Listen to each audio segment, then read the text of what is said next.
तैयार होता अभिषेक उनका सामना करेंगे गौरव कुमार।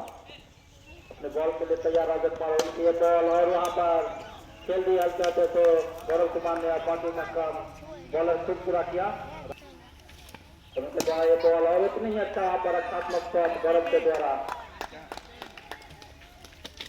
सामना करेंगे गौरव कुमार और उतनी और फिर से यहाँ पर राजा अपने बॉलिंग मार्फत तैयार उनका सामना करने के लिए तैयार। उतनी अच्छी बॉल यहाँ पर उनका सामना करेंगे राजा।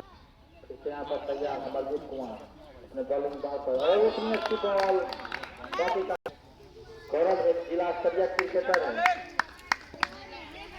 और फिर से यहाँ पर मस्जिद के लिए तैयार। उतनी अच्छी बॉलिंग यहाँ पर हल्के हाथों से खेल दिया और बाकी का काम